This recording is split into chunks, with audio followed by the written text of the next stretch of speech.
الحمد لله ذي العزة والعلا رب العالمين،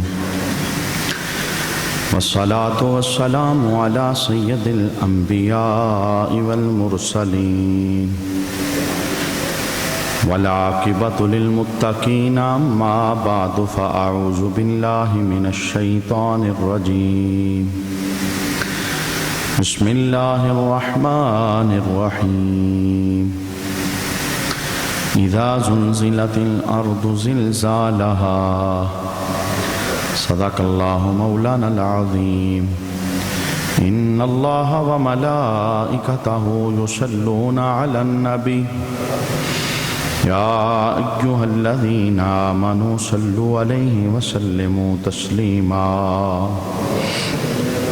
اللهم صل على سيدنا ومولانا محمد وعلى آل سيدنا ومولانا محمد وبارك وسلم وصل عليه. صلاة والسلام عليك يا سيدي يا رسول الله. الصلاة والسلام عليك يا سيدي يا حبيب الله. الصلاة والسلام عليك يا سيدي يا شفيع المذنبين، وعلى آلك وأصحابك يا سيدي يا رحمة للعالمين. بعد حمد و صلاۃ لائق عزت و تکریم جمیع احباب سامعین علی وقار، آج کی جمعۃ المبارک کی نشست کے اندر اسلام میں زلزلے کا کیا تصور ہے اور زلزلہ کیوں زمین کے اندر آتا ہے، مذہب نے اس کے متعلق جو ہمیں رہنمائی فرمائی، آج کی نشست میں ہم اسے دیکھنے کی کوشش کریں گے۔ گزشتہ دنوں میں جو ہمارے ملک کے اندر زلزلہ آیا، سینکڑوں بندے اللہ کی بارگاہ میں پہنچ گئے، لقمہ اجل بن گئے۔ تو آج ہم یہ دیکھنے کی کوشش کریں گے کہ زلزلے کیوں آتے ہیں، زمین کیوں حرکت میں آتی ہے اور جانی اور مالی نقصان ہوتا ہے، اس میں اسلامی نقطہ نظر کیا ہے۔ اس سے پہلے بھی، آج بھی، بعد میں بھی دانشور اور مفکر اپنی فکر کو، اپنی عقل کو دوڑاتے رہے ہیں اور قیامت تک دوڑاتے رہیں گے، اور مختلف چیزیں وہ تلاش کرتے ہیں کہ یہ سبب بنا ہے، یہ سبب بنا ہے اور یہ سبب بنا ہے۔ لیکن اسلام نے ہمیں جو نظریہ دیا ہے زلزلے کے متعلق، آج ہم اسے دیکھنے کی کوشش کریں گے، اور ایک مسلمان کو اسی نظریے پر یقین رکھنا چاہیے، چونکہ مسلمان کے لیے سب سے بڑا ماخذ وہ قرآن ہوتا ہے، یا رسول رحمت صلی اللہ تعالیٰ علیہ وآلہ وسلم کی حدیث پاک ہوتی ہے۔ تو سرکار علیہ الصلوۃ والسلام نے اس کا جو کانسیپٹ دیا ہے، اس کی جو وجہ بیان فرمائی ہے، اس وجہ کو اپنے معاشرے کے اندر تلاش کرنا چاہیے۔ اگر وہ وجہ پائی جائے تو اس کا ازالہ کرنے کی کوشش کرنی چاہیے۔ آپ کو پتہ ہے زلزلہ ایک ایسی چیز ہے، ابھی تک ہماری سائنس اس بات سے عاجز ہے، اور انسان کی عقل اس بات میں ورطہ حیرت کے اندر مبتلا ہے کہ بارش کے متعلق تو یہ پیشن گوئی ہو جاتی ہے کہ کل بارش ہوگی، طوفان آئے گا، یہ ہوگا اور وہ ہوگا، لیکن زلزلہ وقت سے پہلے اس کی خبر ابھی تک انسان کے بس کی بات نہیں ہے، اور اس میدان کے اندر انسان عاجز نظر آتا ہے اور کمزور نظر آتا ہے اور گرا ہوا نظر آتا ہے۔ تو ہم اس بنیاد کی طرف جاتے ہیں جس بنیاد کو سامنے رکھ کر کے زلزلے کی آفات سے بچا جا سکتا ہے، اور یہ جو ناگہانی آفت ہے اس سے اپنے آپ کو بچایا جا سکتا ہے۔ رسول رحمت صلی اللہ تعالی علیہ وآلہ وسلم بہت ساری احادیث مبارکہ کے اندر اس کی وجوہات کا تذکرہ فرماتے ہیں۔ زلزلے کیوں آتے ہیں، زمین کیوں متحرک ہوتی ہے۔ میں پہلی حدیث پاک بخاری شریف سے آپ کے سامنے عرض کرنا چاہوں گا۔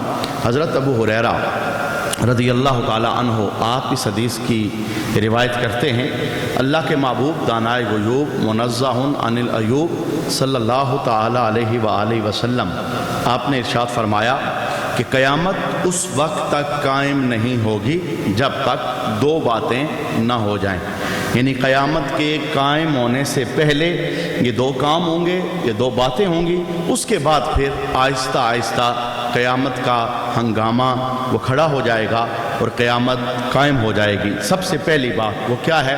علم کو اٹھا لیا جائے گا۔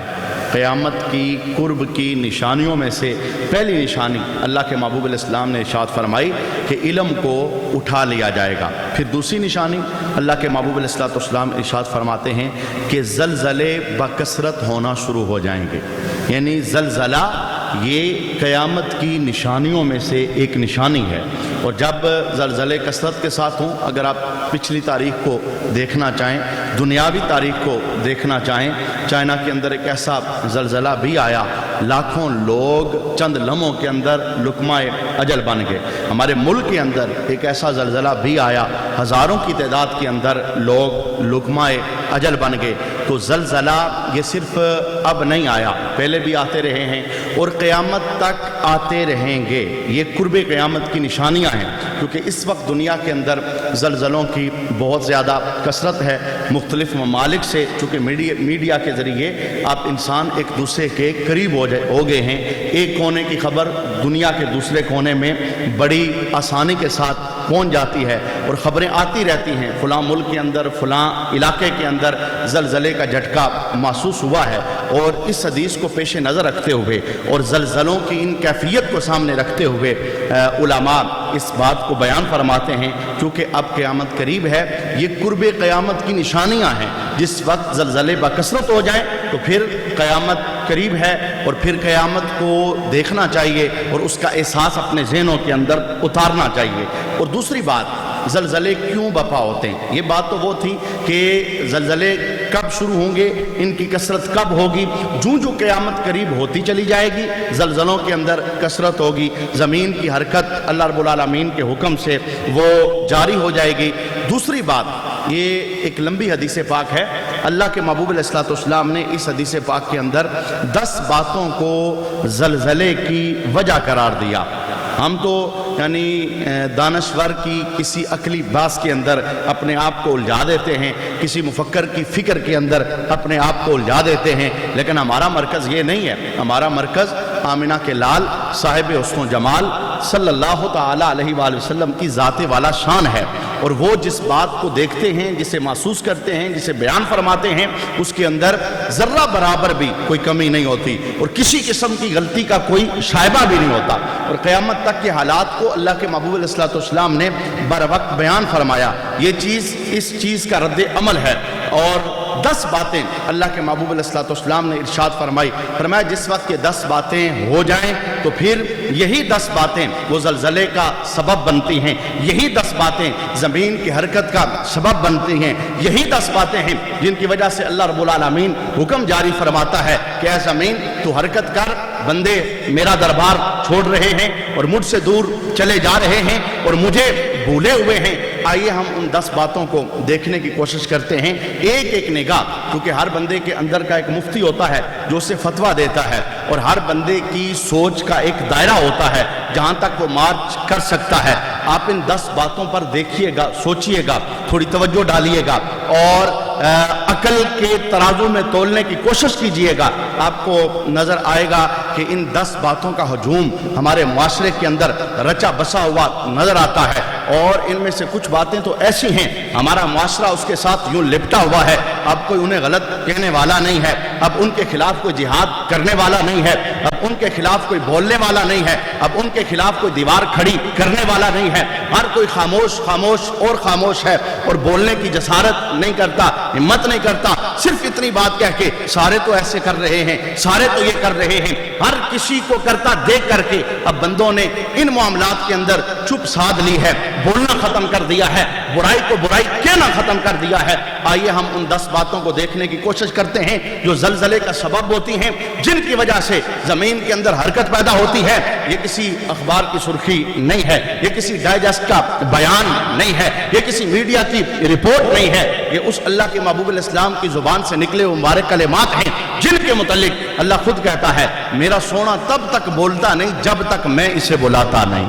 یعنی محبوب تبھی زبان کھولتے ہیں جب میرا حکم جاری ہوتا ہے۔ سرکار کا کوئی جملہ بھی اللہ کی رضا کے بغیر نہیں ہے، گویا جو سرکار کہتے ہیں وہ رب کی منشا ہے، رب کی مرضی ہے، رب کا حکم ہے۔ اللہ رب العالمین کی اجازت سے بندوں کو بتاتے ہیں زلزلہ کیوں بپا ہوتا ہے، زمین متحرک کیوں ہوتی ہے، اس کے اندر حرکت کیوں ہوتی ہے، نقصان کیوں ہوتے ہیں، اور انسان بلکتے اور تڑپتے ہوئے کیوں رہ جاتے ہیں۔ آئیے پہلی بات سنیے، ترمذی شریف کی حدیث پاک ہے، حضرت ابو ہریرہ رضی اللہ تعالیٰ عنہ آپ اس حدیث کے راوی ہیں۔ رسول رحمت صلی اللہ تعالیٰ علیہ وآلہ وسلم نے ارشاد فرمایا جب مال غنیمت کو گھر کی دولت سمجھنے لگیں لوگ، جب مال غنیمت کو گھر کی دولت سمجھنے لگیں لوگ، بیت المال ہمارے پاس ہے، ہم اسی کو دیکھ لیتے ہیں۔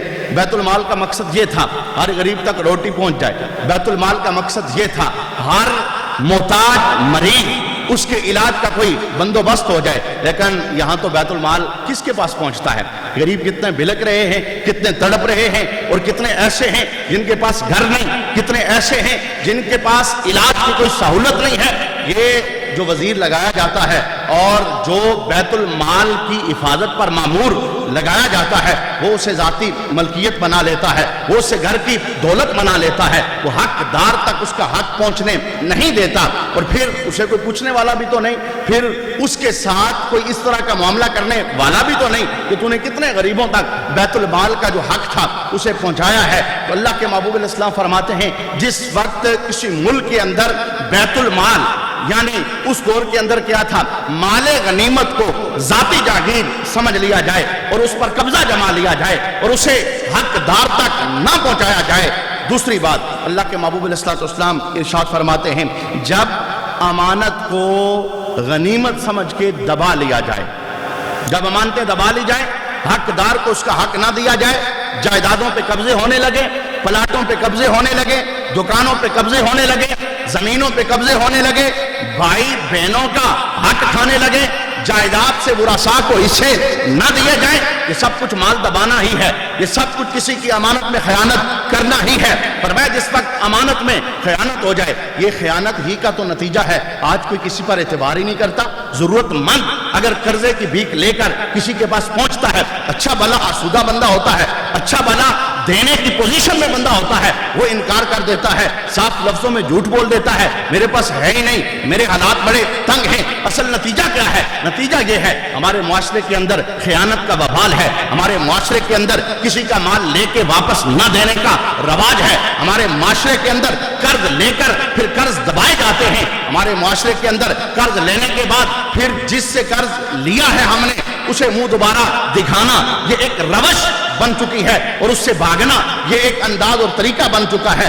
جب ماحول کے اندر خیانتیں عام ہو جائیں، جب ماحول کے اندر امانتوں کو دبا لیا جائے۔ تیسری بات اللہ کے محبوب علیہ السلام ارشاد فرماتے ہیں جس معاشرے کے اندر زکوٰۃ کو تاوان سمجھا جانے لگے، زکوٰۃ کو ٹیکس سمجھا جانے لگے، اب ظاہر بات ہے جسے اللہ نے لاکھوں دیا ہے اس نے ہزاروں میں زکوٰۃ دینی ہے، جسے اللہ نے کروڑوں دیا ہے اس نے لاکھوں میں زکوٰۃ دینی ہے، جسے اللہ نے اربوں دیا ہے اس نے کروڑوں میں زکوٰۃ دینی ہے۔ اب زکوٰۃ دیتے ہوئے ذہن میں یہ خیال پیدا ہو جائے یہ کیا تاوان ہے، یہ کیا ٹیکس ہے، میں نے تو دن رات ایک کیا ہے، میں نے تو اس میں بڑی محنت کی ہے، یہ تو میرا ذاتی مال ہے۔ یعنی لازم جو مال کے حقوق ہیں بندے وہ حقوق دینے سے اپنے آپ کو دور بھگاتے ہیں۔ زکوٰۃ ہی کو لے لیجئے، کتنے بڑے بڑے کاروبار ہیں جو سجے ہوئے ہیں، کون کاروباری ایسا ہے جو شروع سال سے لے کے آخر سال تک اپنے کاروبار کا حساب رکھتا ہے، میں نے کتنا انویسٹ کیا تھا، آخر میں میرے پاس مال و دولت کتنی ہے،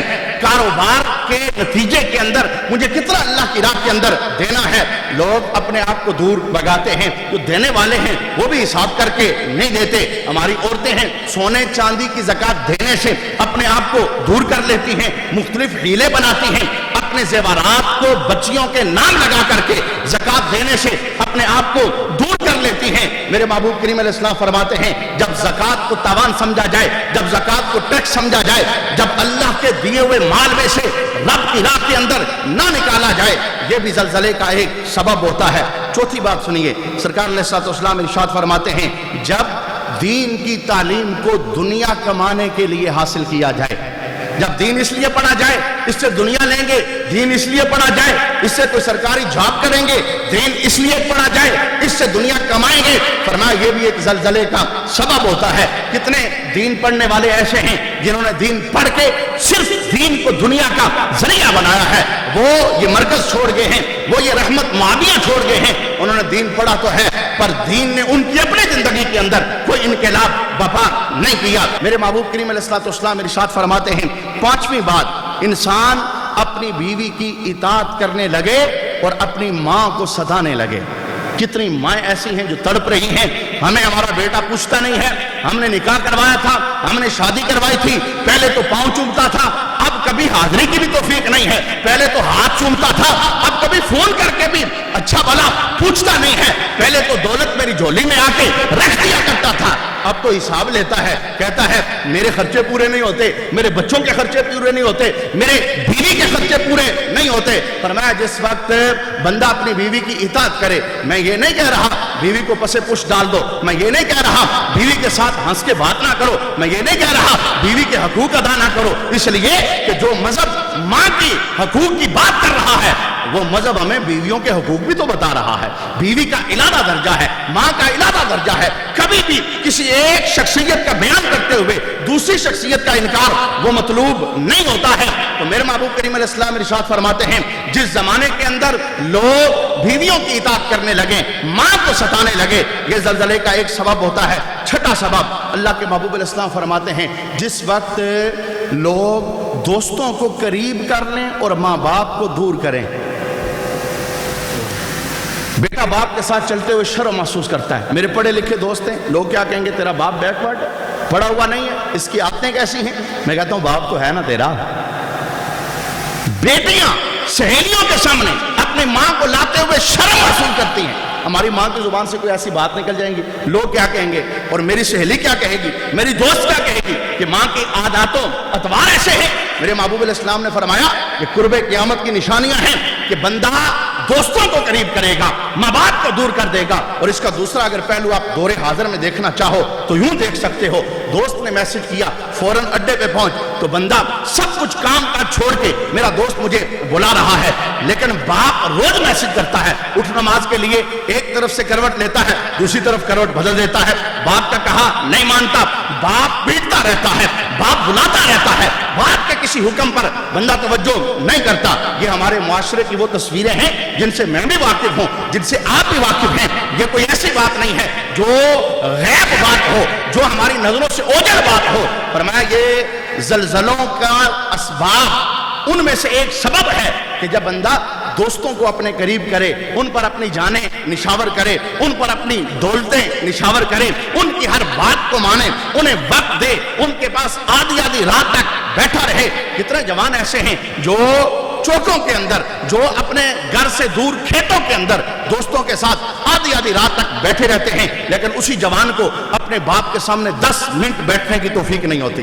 صبح سے شام تک باغم باغ ہے، صبح سے شام تک دوڑ لگی ہوئی ہے، دن کو کاروبار پہ ہوتا ہے، رات کو دوست کی کچہری کے اندر اپنے آپ کو پیش کر دیتا ہے، ماں کے پاس بیٹھنے کی توفیق نہیں، باپ کے پاس بیٹھنے کی توفیق نہیں۔ گویا دوستوں کو اہمیت زیادہ ہے، اور جس باپ نے دنیا کے اندر لانے کا سبب بنایا ہے اسے، اور دنیا کے اندر لایا ہے، اسے چلنا سکھایا، اسے بولنا سکھایا، اور اس کو معاشرے کا ایک اچھا فرد بنانے میں عام کردار ادا کیا، اس باپ کی کوئی اہمیت نہیں ہے۔ میرے محبوب کریم علیہ السلام فرماتے ہیں جب دوستوں کو قریب کر لیا جائے اور ماں باپ کو دور کر دیا جائے، یہ بھی زلزلے کا ایک سبب ہوتا ہے۔ اللہ کے محبوب کریم علیہ السلام ارشاد فرماتے ہیں زلزلے کا 7واں سبب یہ ہے جب معاشرے میں کسی ظالم کی عزت اس وجہ سے کی جائے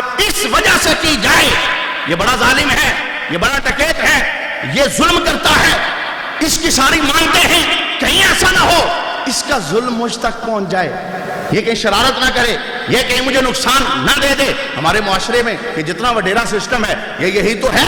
وہ سارے غریب اندر سے انہیں چاہ نہیں رہے ہوتے، لیکن انہیں پتا ہے جب انہیں سلامی پیش نہیں کریں گے، جب ان کی عزت نہیں کریں گے تو ہمارا یہ نقصان کریں گے، ہم پر یہ ظلم کریں گے۔ معاشرے کے اندر یہ سارا چل رہا ہے۔ اللہ کے محبوب کریم علیہ السلام 8ویں وجہ بیان فرماتے ہیں، فرمایا جس وقت گانے بجانے والی عورتیں اور گانے بجانے کے آلات عام ہو جائیں، یہ بھی زلزلے کا ایک سبب ہوتا ہے۔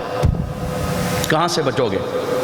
موبائل ہمارے گھروں میں گانوں سے بھرے ہوئے، بیٹی کا موبائل ہے وہ دیکھنے کے قابل نہیں، بیٹے کا موبائل ہے وہ دیکھنے کے قابل نہیں، انہوں نے کوڈ پر کوڈ لگائے ہوئے ہیں، کسی کو چیک نہیں کرواتے اندر کیا ہے، یہ رات وہی جانتے ہیں۔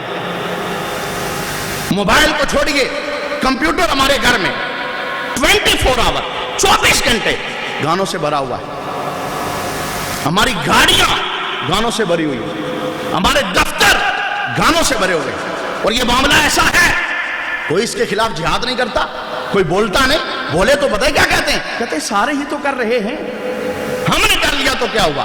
دنیا کے اندر تو اور بھی بہت کچھ ہو رہا ہے، کیا آپ ان سب کے پیچھے چلو گے؟ نہیں، آپ نے ان کے پیچھے نہیں جانا، آپ نے آنکھ بند کر کے آمینہ کے لال کے پیچھے جانا ہے۔ ان کے پیچھے جاؤ گے نتیجہ دوزخ ہے، اور آمینہ کے لال کے پیچھے جاؤ گے تو اللہ رب العالمین نے جنت کے مزے آپ کے لیے تیار کیے ہوئے ہیں۔ میرے محبوب کریم علیہ السلام فرماتے ہیں زلزلے کیوں وقع ہوتے ہیں؟ ان کی ایک وجہ یہ ہے جب گانے والی عورتیں عام ہو جائیں۔ ہمارے دور کے اندر دیکھیے نا، ایک عالم ہے، اس کے سینے کے اندر علم ہے، اس کی کوئی عزت نہیں ہے، اس کی کوئی ویلیو نہیں ہے، 1000 بندے پھپتیاں کسنے والے ہیں، 1000 بندے تانے لگانے والے ہیں، جس کے من میں جو آتا ہے وہ بول دیتا ہے، زبانیں کھول دیتے ہیں، لیکن ایک گانے والی عورت ہے، اس کی بڑی عزت ہے، اسے بڑا پروٹوکول ہے، اس کے لیے عزت کی ہر سلامی پیش کی جاتی ہے۔ جس دور کے اندر یہ سب کچھ ہو رہا ہو، زلزلے نہیں آئیں گے تو اور کیا ہوگا؟ میں اپنے درس قرآن کے مقتدیوں کو یہ حدیث پاک سنا کر، میں نے بھی پہلی مرتبہ پڑھی تھی پچھلے جمعے کو یا اس سے پچھلے جمعے کو، اس سے پہلے میں نے یہ حدیث پاک کا یعنی میوزک کے متعلق اور کلام تو پڑھتا رہا، یہ حدیث پاک میری نگاہ سے نہیں گزری، ابن ماجہ شریف کی۔ اس وقت سے دل کے اندر یہ احساس ہے کتنی ناراضگی اللہ رب العالمین، لیکن ہر گھر میں ہو رہی ہے، ہر شہر میں ہو رہی ہے، لوگوں نے کاروبار بنائے ہیں آلات گانے باجے کے، اچھی بلی دکان ہوتی ہے، 2 4 5 بیچ میں سیڑھیاں رکھ لیتے ہیں تاکہ کوئی مسافر ہو جسے گانے کی طلب ہو وہ ہماری دکان سے آ کے اس طلب کو پورا کر لے، گناہ کا ذریعہ بن رہے۔ وہ چیز جس کو میرے محبوب کریم علیہ السلام زلزلے کا سبب دیتے ہیں، اس چیز کے ساتھ ہمیں پیار کتنا ہے۔ اسکول، یونیورسٹی، کالجز، یہ ہماری بنیادی آماج گاہیں ہیں جہاں ہمارے روشن خیال بچے تیار ہو کے نکلتے ہیں۔ ان کی صبح کی ابتدا گانے سے، ان کے فنکشنوں کے اندر گانا چھایا ہوا ہے، ان کے سالانہ فنکشن، ہفتہ وار فنکشن، ماہانہ فنکشن، گانے، اور ہم وہ اسکول سلیکٹ کرتے ہیں۔ اب جائیں تو کہاں؟ انہیں ہماری بھی ایک مجبوری ہے، ہم چھوڑ کے جائیں کہاں؟ پاکستان سے باہر نہیں جا سکتے، دور کا سفر نہیں کر سکتے، اپنا کوئی سکول نہیں بنا سکتے جہاں مدد کے مطابق صفہ والے سکول کی کوئی تصویر نظر آتی ہو۔ ہر جگہ پر یہ چیز رچ بس گئی ہے۔ ذرا اس حدیث پاک کو سنیے اور پوری توجہ کے ساتھ سنیے۔ ابن ماجہ شریف کے اندر حدیث پاک ہے، صفوان بن امیہ رضی اللہ تعالی عنہ آپ کہتے ہیں کہ محبوب کریم علیہ السلام کے دربار میں حاضر تھا، عمر بن مرہ آیا، اس نے آ کے عرض کیا رسول اللہ صلی اللہ علیہ وآلہ وسلم، میں صرف ہاتھ کے ذریعے کمائی کر سکتا ہوں، ڈھول بجا سکتا ہوں، گانے گا سکتا ہوں، یا رسول اللہ صلی اللہ علیہ وآلہ وسلم میں گانے گاؤں گا پر بے حیائی والے نہیں، اچھے گانے گاؤں گا، بے حیائی کو شامل نہیں کروں گا، سرکار مجھے اجازت دیں یہ کام میں کرتا رہوں، میں مسلمان ہو گیا ہوں۔ اس موقع پر میرے محبوب علیہ السلام کی کیفیت کیا تھی؟ لوگ کہتے ہیں کہ آپ بڑی سختی کرتے ہیں، اس معاملے کے اندر کئی شادیوں والے مجھ سے ناراض ہو گئے، انہوں نے اپنے پروگرام کے اندر بھئی کیا منع ہوتا ہے آپ کا؟ آئیں جی دعا کریں، کس لیے؟ تھوڑی دیر بعد ہم خسروں کا ڈانس کروائیں گے، لا حول ولا قوت الا باللہ العلی العظیم۔ کتنی ناقص سوچ ہو گئی، کتنے ہمارے اندر ضمیر مردہ ہو گئے۔ کس لیے دعائیں منگواتے ہو؟ برکت چاہتے ہو؟ تھوڑی دیر کے بعد اپنے گھر میں جو لعنت داخل کر رہے ہو، اس لعنت کا کوئی خیال نہیں، یہ برکت کہاں پہ رکھو گے؟ کیسے سنبھلے گی یہ برکت؟ بھئی برکت لینے کے لیے کچھ کرنا پڑتا ہے. اپنے دامن کے برتن کو الٹا کر دو گے برکت کیسے پڑے گی؟ نہیں، برکت تو اوپر سے گزر جائے گی، قریب بھی نہیں آئے گی. اللہ رب العالمین ہمیں سوچ و فکر عطا فرمائے. محبوب کریم علیہ السلام کے دربار میں بندہ آیا کہنے لگا حضور ڈھول بجا سکتا ہوں، گانے گا سکتا ہوں، اور کوئی کام نہیں آتا، یہی میری کمائی کا ذریعہ ہے، مجھے اجازت دیں، میں بے حیائی والا کوئی گانا نہیں گاؤں گا.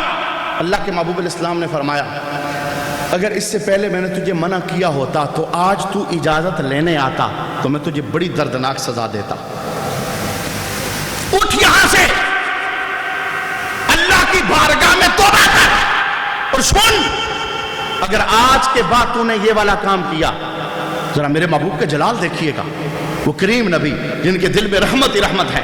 جب ایک بندے نے اس نیت کا اظہار کیا، اسلام قبول کر چکا تھا، توبہ کر چکا تھا، کہنے لگا ڈھول بجانے کی اجازت دے دیں، گانا گانے کی اجازت دے دیں، بے حیائی والا نہیں گاؤں گا. اللہ کے محبوب علیہ السلام نے کتنا جلال فرمایا، فرمایا یہاں سے اٹھ، توبہ کر. اگر تو توبہ نہیں کرے گا، آئندہ یہی کام کرے گا تو میں کیا کروں گا؟ پہلی بات میں تجھے دردناک سزا دوں گا، دوسری بات میں تیرے جسم کا مسئلہ کروا دوں گا، ناک کٹوا دوں گا، کان کٹوا دوں گا، ہاتھ کٹوا دوں گا، میں تمہارے قدموں کو جسم سے جدا کروا دوں گا. معمولی بات ہے یہ؟ اللہ کے محبوب علیہ السلام اس جرم کا عذاب بیان کر رہے ہیں. آج ہمارا کلمہ پڑھنے والا مسلمان شرم سے اس وقت نگاہیں جھک جاتی ہیں، پتہ نہیں کیا لذت محسوس ہوتی ہے انہیں. موبائل کے اندر گانے کی ٹیون لگائی ہوئی ہے، نماز کی حالت میں پھر بند کرنا بھی بھول جاتے ہیں. ادھر سے تلاوت ہو رہی ہے، ادھر مسجد میں گانا چل رہا ہے. یہ قیامت کی زلزلے نہ آئیں تو کیا ہوں؟ اللہ کے محبوب علیہ السلام برمنا اس بات کا اظہار کرتے ہیں جب گانے کے آلات عام ہو جائیں، گانے بجانے والی عورتیں عام ہو جائیں، یہ زلزلے کا ایک سبب ہے. میرے محبوب کریم علیہ السلام نے پھر کیا ارشاد فرمایا؟ فرمایا اگر تم نے توبہ نہ کی نا تو مدینے کے جوانوں کے لیے تمہارے مال کو مباح کر دوں گا، وہ لوٹ لیں گے. اب جب وہ بندہ دربار مصطفیٰ کریم علیہ السلام سے اٹھا پشت پھیر کے، تو صحابہ کہتے ہیں جس طرح وہ ذلیل ہوا ہم نے اس سے پہلے اس طرح کوئی بندہ ذلیل ہوتے نہیں دیکھا. سرکار علیہ السلام نے کیا جملہ ارشاد فرمایا؟ حضور فرمانے لگے سنو صحابہ، یہی وہ لوگ ہیں جو رب کے نافرمان ہیں. یہ جب قیامت کے دن آئے گا نا، اللہ کے دربار میں ننگا کر کے اٹھایا جائے گا، مخنث کر کے اٹھایا جائے گا. اس ذلیل کو اگر اس نے توبہ نہ کی، اسی حالت میں مر گیا تو اس طرح کا عذاب دیا جائے گا. اٹھنے کی کوشش کرے گا پر اٹھ نہیں سکے گا، مدہوش ہو کے پھر گر جائے گا. یہ ایک سبب تھا میرے محبوب کریم علیہ السلام نے. میں آپ کو یہ نہیں کہتا آپ جاؤ اور ڈنڈے لے کے دکانیں توڑ دو، ڈنڈے لے کے یہ سارے سینٹر توڑ دو، لیکن میں آپ کو یہ کہتا ہوں اپنے 6 فٹ کے وجود کو گانوں سے دور کر لو. اپنا موبائل صاف کر لو، اپنا کمپیوٹر صاف کر لو، اپنی دکان صاف کر لو، اپنی گاڑی صاف کر لو، اپنی 4 دیواری صاف کر لو. اگر 10 مرلے کے مکان پر آپ کی حکومت نہیں چل سکتی تو آپ کا یہ جو خیال ہے اتنے بڑے ملک پر آپ قابض ہو جائیں گے اور اسے بدل ڈالیں گے، یہ آپ کی خام خیالی ہے. پہلے اپنے وجودوں کو تو درست کریں، پہلے اپنا قبلہ درست کریں. ہم یہ کہتے ہیں وہ بھی تو کر رہا ہے، وہ بھی تو کر رہا ہے، وہ بھی تو کر رہا ہے، یہ وہ کرتے کرتے ہم جہنم کے پاس اپنے آپ کو لے جاتے ہیں. محبوب کریم علیہ السلام نے 9ویں بات بیان فرمائی، معذرت کے ساتھ یہ چیز بھی ہمارے معاشرے میں بڑی عام ہے. کون سی؟ جب شرابیں پی جانے لگیں، وہ چیز جسے پیشاب کی طرح میرے محبوب کریم علیہ السلام نے حرام قرار دیا، اور اتنی اس کے ساتھ اللہ کے محبوب علیہ السلام نے نفرت فرمائی، آج مسلمانوں کا زینت بن گیا. ایک چکر کیا یورپ کا لگا، تمہارے اتوار ہی بدل گئے. پتہ نہیں کلمہ تم نے کیسے بچا کے رکھا ہے. وہاں سے ہو کے آتے ہو، جو حرام حلال ہوتا ہے اسے مکس کر دیتے ہو اور پھر معاشرے میں عام کر کے کہتے ہو وہ جی ہمارے انداز کو چھوڑ ہیں. ہاں مجھے پتا ہے آپ کے انداز کو چھوڑ ہیں، اس لیے شیطان کے یہی انداز ہوتے ہیں اور انہی اندازوں کا نتیجہ دوزخ ہوتا ہے. اور مدینے والوں کے انداز کو چھوڑ ہوتے ہیں، وہ اپنی سوچ نہیں کرتے، وہ جب بھی چلتے ہیں آمینہ کے لال کے پیچھے چلتے ہیں. شرابیں عام ہوں گی، زلزلوں کا سبب. 10ویں بات اللہ کے محبوب علیہ السلام نے ارشاد فرمائی کہ لوگ جو پہلے بندے مر گئے، فوت ہو گئے، امت کے لوگ بعد میں آنے والے ان پر لعنت کریں گے. اس کا دادا ایسا تھا جی، یہ اس کا فلان جو تھا نا نسل میں یہ ایسا تھا. اللہ کے محبوب الاسلام نے ہمیں مردوں کی برائیاں بیان کرنے سے منع فرمایا ہے. کوئی ان کی ذات میں ہو بھی نا، اپنی زبان کو بند رکھنے کی سرکار الاسلام نے تلقین فرمائی. تو یہ 10 باتیں سرکار الاسلام نے فرمایا یہ جب سب کچھ ہو جائے، مال غنیمت کو اپنی ذاتی جاگیر سمجھا جائے، امانت میں خیانت کی جائے، شرابیں پی جائے، گانے بازے عام ہو جائے، دینی تعلیم کو دنیا کی کمائی کا ذریعہ بنایا جائے، بیوی کو بندہ وقت عطا کرے اور ماں کو ستانے لگ جائے، باپ کو دور کرے اور دوست کو قریب کرنے لگ جائے، یہ ساری باتیں جب عام ہو جائیں، میرے محبوب فرمانے لگے پھر تم زلزلوں کا انتظار کرنا. میں ایک جملہ بولوں چونکہ وقت میرا مکمل ہو گیا، لیکن میری گفتگو کا ایک حاصل ہے. جناب عمر بن خطاب رضی اللہ تعالیٰ عنہ کا دور مبارک تھا. آپ نے جب زلزلے کے جھٹکے محسوس کیے نا تو آپ نے لوگوں سے خطاب کیا. وہ جملہ ایک اور ہے، جب زلزلہ ہوا تو آپ نے درہ مارا تو زمین ساکن ہو گئی، وہ بات اور ہے. لیکن آپ کے خطاب کا جملہ دیکھنا، خطاب کا جملہ کیا تھا؟ آپ فرمانے لگے سنو، یہ جو زلزلہ آ رہا ہے یقیناً میری خلافت کے اندر کوئی بندہ بہت بڑے گناہ کا مرتکب ہوا ہے. چونکہ زلزلہ یہ گناہ کا نتیجہ ہوتا ہے. میں کہتا ہوں دیکھیے نا، میں اس وقت شہر کے اندر تھا، میں نے جو حالات دیکھے، میں نے کھلتے ہوئے چہروں کو بجھتے ہوئے دیکھا، میں نے غافل چہروں کو رب کا نام لیتے ہوئے دیکھا. لیکن کتنے ایسے ہیں جو اس زلزلے کے بعد بے نمازی تھے تو نمازی بن گئے، کتنے ایسے ہیں جن کی نظر گندی تھی تو صاف ہوگی، کتنے ایسے تھے جنہیں رب کا دربار یاد آ گیا، کتنے ایسے تھے جنہوں نے اللہ کے دربار سے سورہ ڈال دی، کتنے ایسے ہیں جنہوں نے توبہ کر لی اور کہا. بندہ تصور تو کرے نا، اگر یہ زلزلہ میری زندگی کا آخری زلزلہ ہوتا، اگر یہ زمین کا جھٹکا یہ میرے دل کی حرکت کو بند کر دیتا، پھر میں کیا کرتا؟ کیا میری تیاری تھی؟ کیا میں اللہ کے دربار میں کھڑا ہونے کے لائق تھا؟ یہ اللہ کی طرف سے ایک جھٹکا ہے ہمارے نام. تو بے نمازی ہے توبہ کرے، توبہ کرے، کوئی پتہ نہیں. یہ تو یہ زلزلہ ہے نا، زلزلہ نہ بھی ہو تو موت کا جھٹکا تو آنے والا ہے. کب اٹھا کے لے جائے گا اس کی کسی بندے کو کوئی خبر نہیں. جس کی نظر گندی ہے نظر صاف کرنے کی کوشش کرے، جس کا ماں باپ کے ساتھ رابطہ اچھا نہیں ہے، اس نے سلوک نہیں کرتا، ماں باپ کو راضی کرنے کی کوشش کرے. جس کی زبان کے ساتھ شراب لگی ہے اسے اپنے آپ سے دور کرے. جسے بدکاری کی لت پڑی ہے اس گناہ سے اپنے آپ کو دور کرے. جس کے ہاں دوستوں کی وقت ہے، ماں باپ کو ٹائم نہیں دیتا، تو توبہ کرے، ماں باپ کے ساتھ صلح ڈالے. جو بیوی کو اہمیت دیتا ہے، ماں کو ستاتا ہے، توبہ کرے، ماں کے قدم پکڑنے کی کوشش کرے. کیونکہ اس چیز کا سب سے بڑا حل کیا ہے؟ ہماری سائنس پریشان ہے، ہمارا میڈیا پریشان ہے، دانشور ان کی عقلیں اس وقت بھرتا حیرت میں مبتلا ہے.